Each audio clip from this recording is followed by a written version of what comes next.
Hey,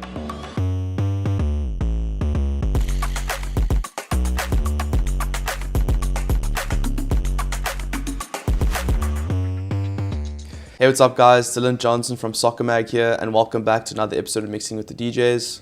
I'm joined with my fellow DJ Dylan Jack, and this is the most difficult episode we have had to film so far this season. The most difficult episode? What are you talking about? My prayers have been answered. Well, I prayed for AC Milan, but, it came a bit early, so thank you very much. That's still Thank tomorrow, you. so hopefully your prayers don't get answered twice. But yeah, as you all know, Liverpool lost and Man United won. So this is actually the first time so far this season since we started Mixing with the DJs that has happened. So it's going to be an interesting experience. But I'll let you kick things off with the first game. Man United versus Southampton.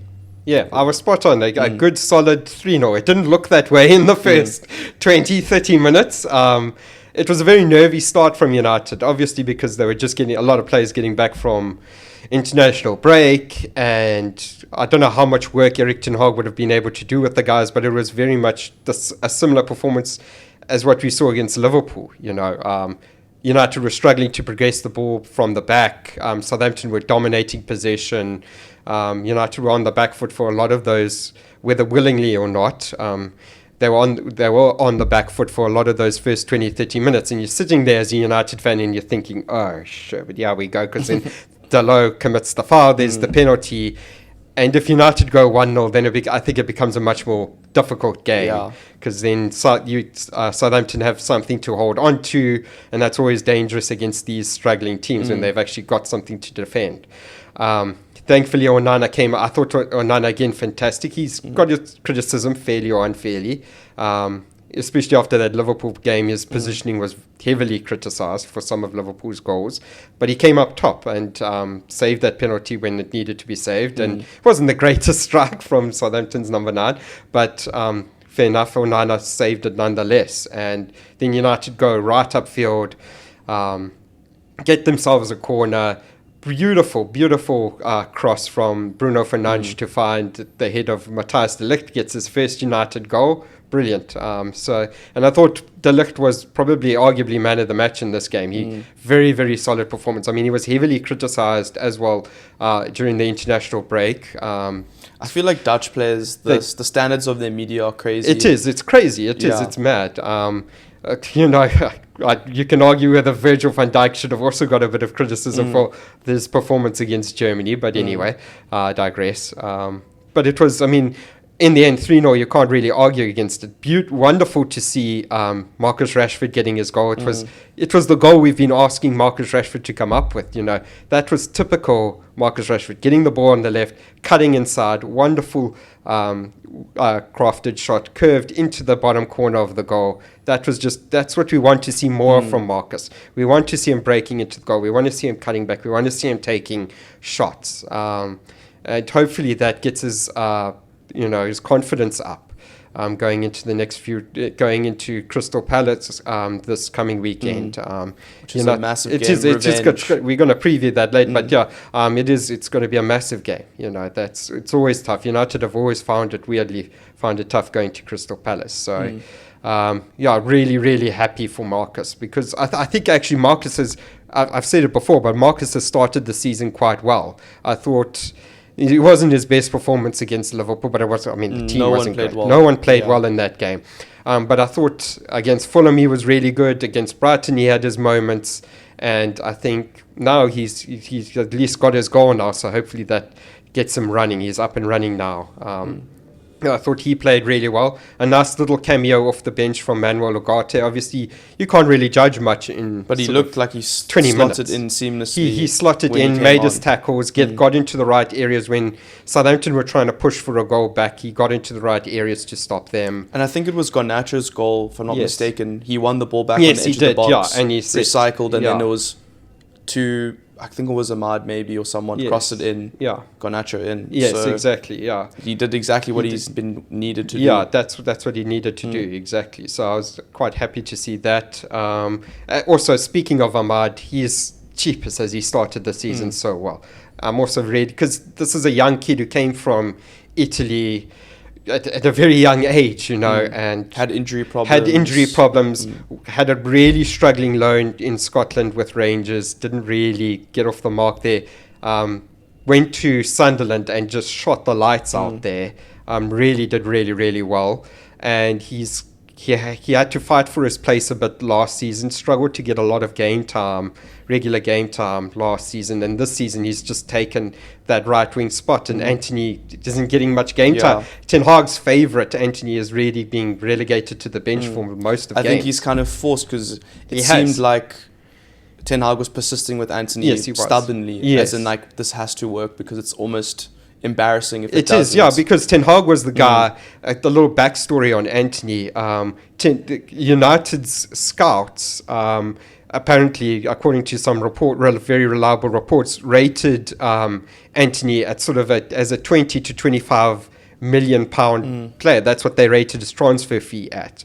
But somehow getting lost in the negotiations with the previous hierarchy at United, that was Matt Judge and Ed Woodward and all of those guys. United somehow ended up paying almost four times. That. They ended up paying sort of 89, 90 million for Anthony, which isn't what United's transfer department has always been good. Their scouting department. It's the negotiation. The guys that used to handle the negotiations that always got it wrong. And Ten Hag's now big, and Ten Hag gave that the thumbs up. They went to Ten Hag. Obviously, Ten Hag at the time was a bit under pressure to find a right winger. It was coming towards the end of the window, and he needed to find a right winger. And he trusted Anthony because Anthony worked in the system. So Ten Hag gave it the thumbs up. He was like, 89 million, that's all my money that I'm spending, But that's put Ten Hag under a lot of pressure as well at the same time, because this is needed to work. When you go and you give the 89 million pound transfer fee, and it needs to work, and it hasn't worked, arguably. Anthony's transfer hasn't worked. So it's great to see, Ahmad coming in and just kicking Anthony out of the first year, out of the starting lineup, and he's been very, very good in these first few games of this year, stretching back to last season in the FA Cup run. Been very, very good there. I just had to bring it up. But I'm still like, he's a really good sort of playmaking wing on that right hand side. He brings a lot of balance.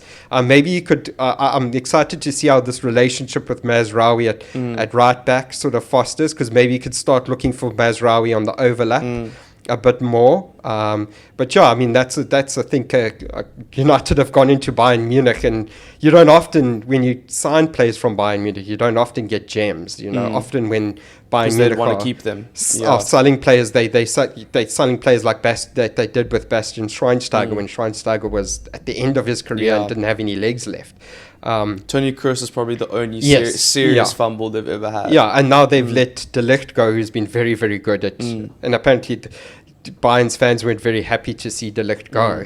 They wanted him to stay, and now they've let Mazraoui, and Mazraoui looks like an absolute steal. He is so solid, so level-headed, so calm on the ball. I've also been really happy. So all in all, I mean, you can't argue with. I know it's Southampton. I know it's a team but it's what needed to be done. But the boxes have been ticked. Boxes Move on have to the been next ticked. game. Exactly. Build the confidence. Exactly. The confidence needed to be rebuilt after that. And I thought after those first 30 minutes, overall, it was a very, very good performance from United. And it could have been even more, Yeah. And I think that with that first 30 minutes, inevitably, Southampton at home against Manchester United will put up a fight. Yes. It's just how long they can last. Exactly. Similar to Ipswich vs Liverpool in the first game of the season. Yes. You can just hold out and not concede like the penalty with the save, you'll be fine. Yes, exactly. So, anything else you want to add, or should we move on? No, I think overall, just very solid performance, and I'm obviously quite happy to see United back to winning ways. Okay. Yeah. So we're going to briefly skim over the next couple games. Brighton vs Ipswich, surprising 0-0 there. Yeah. I didn't watch the game, but I mean, looking at the stats, Ipswich held out. Yeah, it they looked did. like Brighton really. I mean, Ipswich also had a couple of chances. Brighton, I mean, I think they had an XG of 1.81. It was going back to the sort of Graham Potter era where they had so many good opportunities and they just couldn't get the ball in the net for whatever reason. You know, they were peppering Ipswich and they just couldn't get the ball in. But that's a massive point for Ipswich. It is. Now, it's a huge point. That's I mean, back to back. I think not clean sheets, but back to back points against Fulham. And now Brighton, who are one of the most informed teams in the league. Exactly. Brighton have started so well, and you know Ipswich just held out, which was So that could be a really, really important point for them. And I think now looking, if you're comparing Ipswich to Southampton to Leicester, and now we've said Everton are involved in that as well. Ipswich are head and shoulders above the rest. I think. Yeah, we'll get into Everton. We'll get into Leicester, who are next. But Ipswich looked like they could definitely stay up. Ipswich tactically looked like a much better setup. They looked probably out of the promoted sides, looked like the best tactically set up side, which is no, surprise for a team coached by Kieran McKenna. You know, he's been really, really good since he got there, and a guy who's got them back-to-back promotions. So with the budget he has, compared to the other teams, I mean, work with, competing against obviously Southampton, Leicester, but Leeds, etc. Exactly. Like these are giant clubs. So. Yeah. He's doing really well, and it'd be nice if they could stay up. Yes, it would. But inevitably, I don't think he'll be staying. I think this was probably his last season in charge of Ipswich. I do think he's going to be poached somewhere along the way. Chelsea are probably looking for another manager. No, please, Kieran, resist. Do not go to that basket case of a club. After that, we have Palace versus Leicester, 2-2 draw. Yes. And I think Palace, we had such high hopes for them. Yeah, we have. But they really aren't getting results. No. To draw against Leicester, I mean, Jamie Vardy, they were 1-0 up, I believe. Yes, but Palace, I think they're almost that form they had at the end of last season. We are holding them to that standard.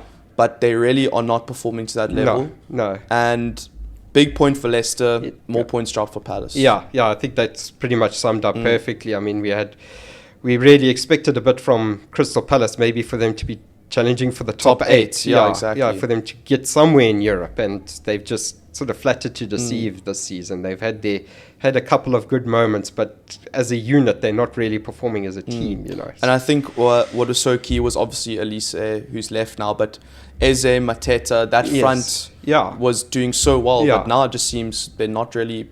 No, they can't find each other. They're on different wavelengths. I mean, last season they were just rattling in goals for fun, and now they're just struggling to find each other for whatever reason. After that, we have Fulham versus West Ham. So 3 draws in a row. Pretty strange. But Fulham versus West Ham, I think, 2 relatively even.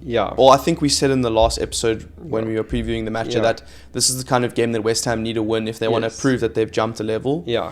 But they haven't. No. And I think West Ham are falling similarly into that bracket of Palace where the expectations are high. Maybe not necessarily of the form that they had, but just the signings they've made, the money they've spent. Inevitably, the expectations are going to rise.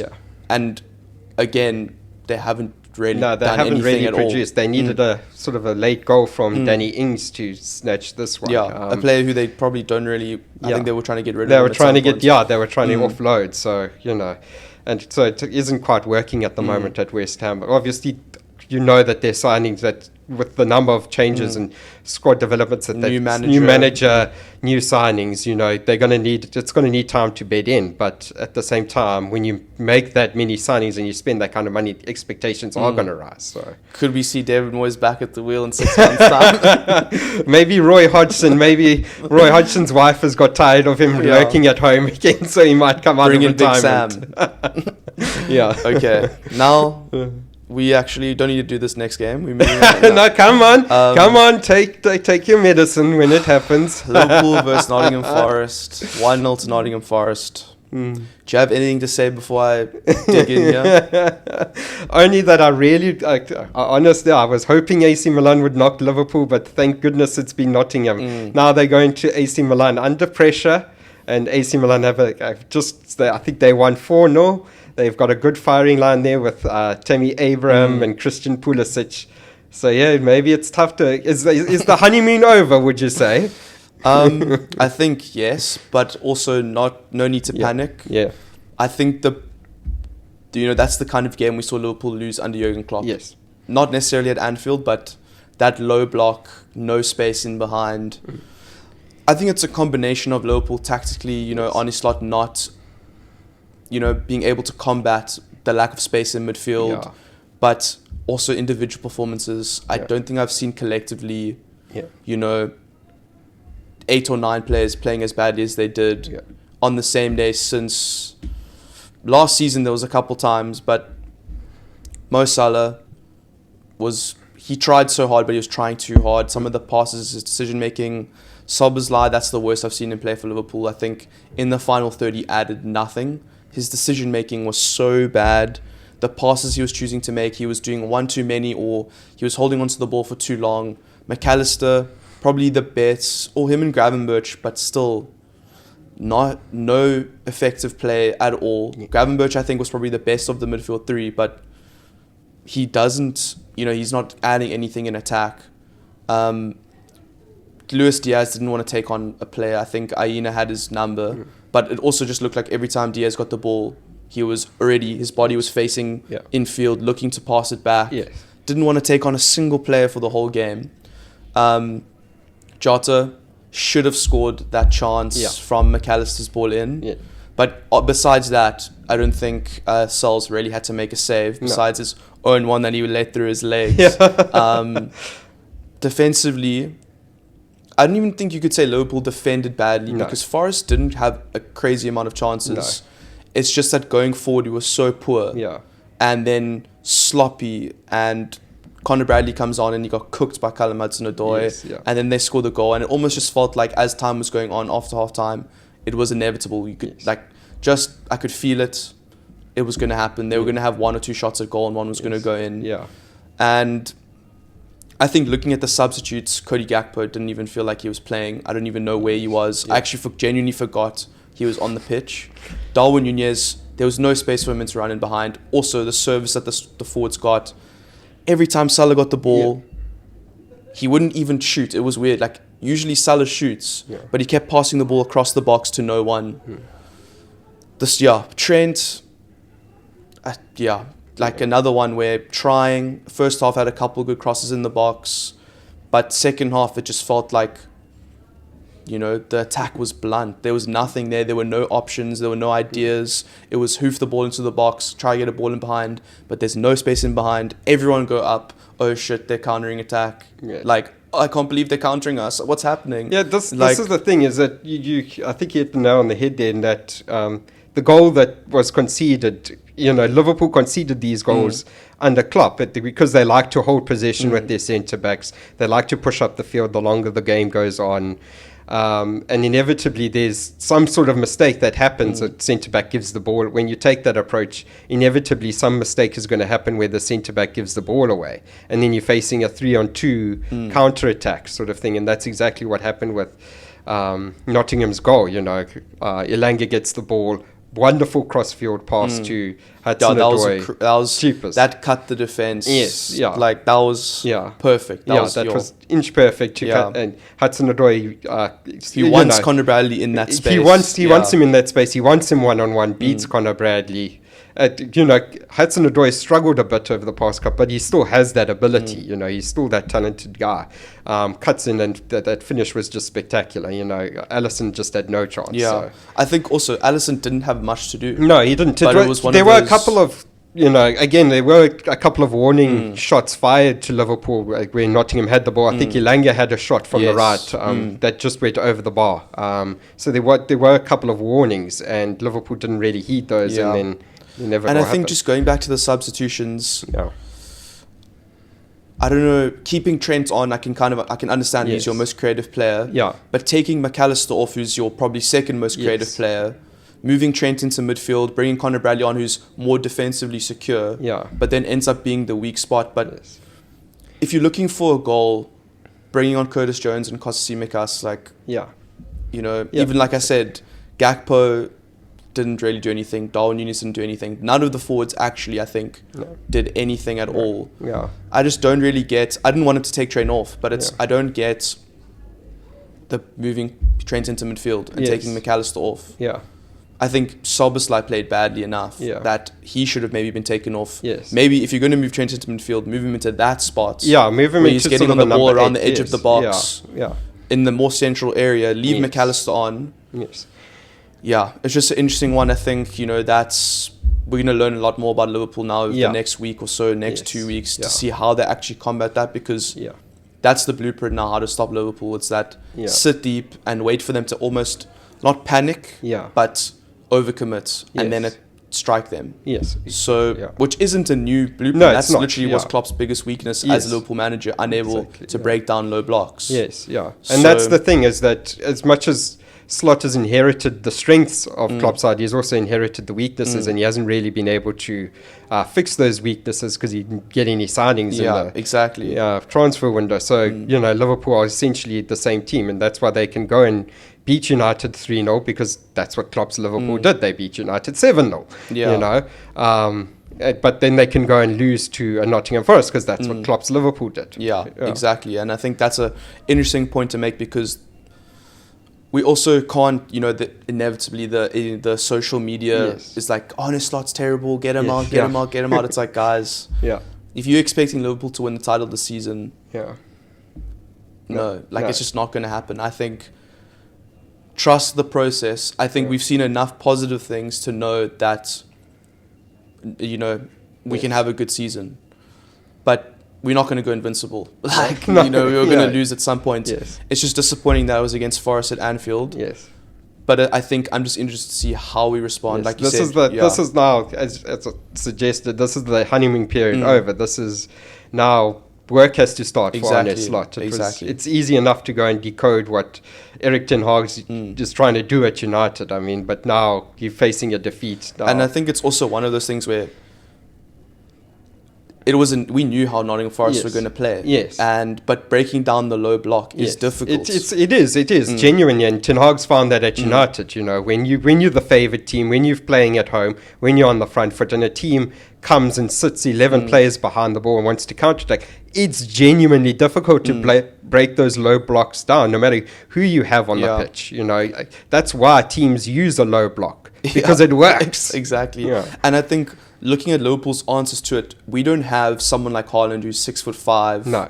We don't have the biggest team. I think Well, you have Darwin Núñez. we have Darwin Núñez. He's not really doing much. He's not an aerial threat. No, I think, he's not. He's more of a fox in the. As big as he is, he's more of a fox in the box. I think looking at Arsenal, they are monsters at the set piece. They showed it before going too far ahead. They showed it against Spurs. Yes. And that's what you need Yes. when your back's against the wall. I mean, we have Virgil, we have Konate, but that's only corners and free kicks you need. If you're going to be crossing into the box as your last resort, Yes. you need more than Mo Salah in the box, or you need something like that. Yeah. But I think before opening up too many wounds, we can move on. Liverpool weren't good enough. Well done, Nottingham Forest. I'll say that. And excited for the next game, but we'll see. Yeah. Man City versus Brentford. I think the surprise was Brentford going ahead, but Yes. Yeah. It was the same thing as the Ipswich. inevitableness of Erling Haaland at the moment is that only disappointing thing is that he didn't get a hat-trick. Yes. Yeah. So Fantasy managers had their hand. I don't know about you, but I had a shocking week in fantasy. I had 3 great starts.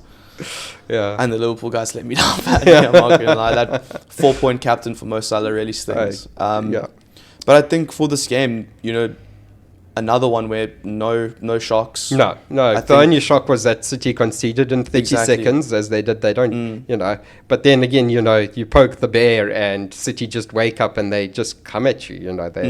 They have how many shots on your goal, and they just have the quality that with Bernardo, with Savinho, with. They just, and Erling Haaland getting on the end of those, it's inevitably going to be a goal, the number of chances that they create. So, yeah. And I think an interesting thing is Savinho seems to have settled really quickly. Does, yes. I think, in the first game, he looked a bit edgy, but him and Doku as options on either side are really lethal, because they just seem, they're not direct goal scorers, but they create a lot of space for players like Haaland, because they bring defenders out, then they beat them, and then they're scrambling, and then But the next game, which we'll talk about on Wednesday, that for City versus Arsenal, another huge one.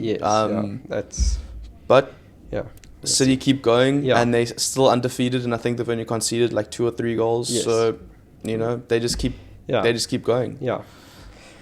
Aston Villa versus Everton. It almost This feels was like a thriller. it almost This was the feels game like, of. This was the surprise game of the weekend. It's for like me. deja It was- vu from their game against Yes, Bournemouth. It's yeah. essentially the exact same game, Yeah. basically. I mean, Yes. I think Villa, they scored a bit earlier than Bournemouth. Yes. But Everton Yeah. are in serious trouble, guys. I know some of you don't agree, but let's be honest here. Everton are in serious trouble. Yes, I mean at least they have a sort of a goal scoring threat with McNeil and Calvert-Lewin, but defensively they are all over the place. you know. I mean, the winning goal was an absolute worldie but from it was John Duran, Duran. yeah. It was cheapest. He must be the most informed backup striker in the league right now. exactly. And every time he comes on, and he could have been at West Ham. This is the thing. But anyway, I mean, it's absolutely, you can't really say much against that. That you know, Everton couldn't really do much. It was just a hell of a strike from Duran, but. If you're going to score 2, you can't be losing a game in the situation that they're in. You can't keep conceding 3 goals a game, you know. So it's a big problem that Sean Dyche has with this team, is how does he get them to stop conceding goals? Because it seems like, I think their problems last season were the lack of goals. Yes. Now they've just reversed. Yeah. They've just completely reversed Yes. it. They're leaking goals in terrible points in the game as well. It's not like they're conceding early. It's just before half time, or it's in extra time or something like that, like 10 minutes to go. Yes. Yeah, I think they're rooted to the bottom of the table. Yeah. No one's shocked. Yeah. I think shocked at the results, but Yes. watching them play, not really that shocked. Yes, yeah.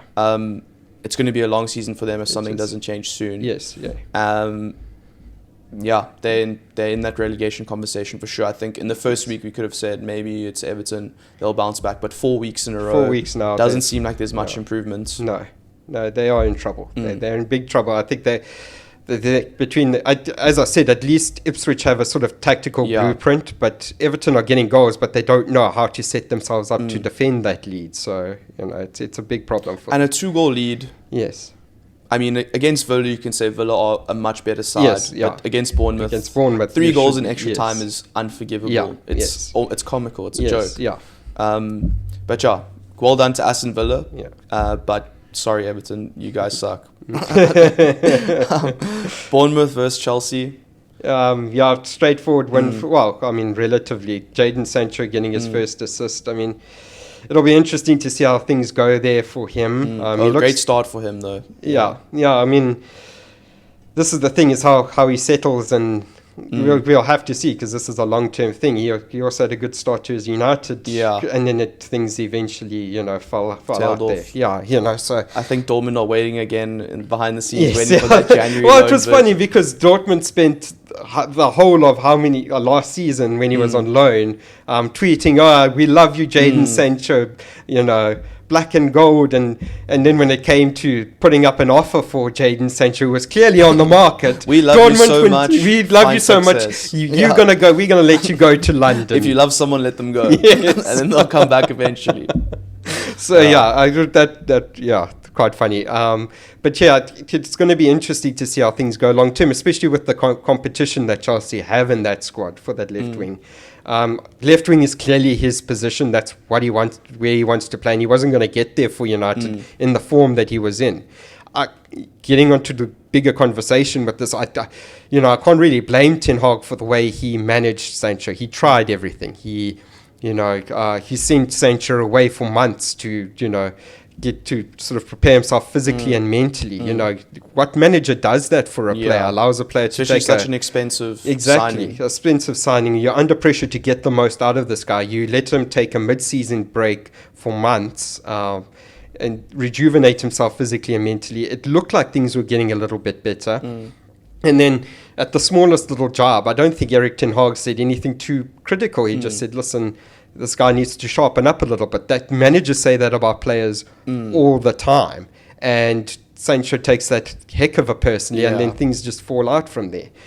So that's really, it's going to be the off-field test, I think, that's going to be there for Jadon Sancho. But nevertheless, a good start to life at Chelsea. We'll see how things go. Well, I think now Chelsea are around 7th, 8th in the table, so they're starting to climb up. Yes. But again, we'll see. Yeah. I think we'll chat about them on Wednesday again, but still not 100% sold on whether they've actually, made the jump towards the top 4 battle. Yes. Moving on, we have the big game of the weekend, the North London derby, Spurs versus Arsenal. And I think more things than the actual performance, more things to take from the mental side of it. Yes. Arsenal missing Odegaard and Declan Rice, Yes. arguably two of their best players. Yes. Still holding strong against Yes. Spurs, but super disciplined performance. Yes. Got what they needed. Yes. The smash and grab through all 1-0. Yes. Not even a smash and grabs, but Yeah. you know, they got the 3 points Yes. away to their biggest rivals. Yes.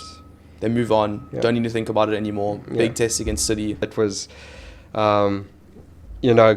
Tottenham had their opportunities in the first half and they were really knocking on the door. I think Solanke had a couple of chances, but that game could have gone on for 1,000 minutes. And Tottenham just don't have a goal threat. Yeah.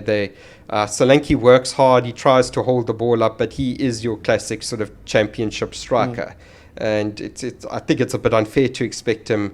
Obviously, they dropped 50 million on him, Yeah. and now the expectation is that he top scores for Tottenham and he leads that line. And it's a very different thing going from sort of Bournemouth to doing that, where you're going to be playing without the ball and everything, to doing it for Spurs, where there's going to be a lot more expectation on you. So, And I think what you mentioned last week, which was very true, prematurely, dropping that much on him, because it's the first season in his entire career, really, where you could say he stood out and he played really well and he had a great season and he was one of the top scorers in the Premier League. But if you look at his history, I think that's the first season he maybe got into double figures potentially, or maybe second at most.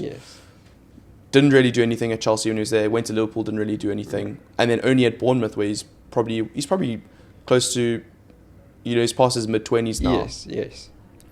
One season and you're dropping 60 million, similar to Richarlison's situation, where Richarlison shone at Watford, was decent at Everton, dropped 60 mil, can't cope It is, with the demands exactly of that. being a top 4, top 6 team.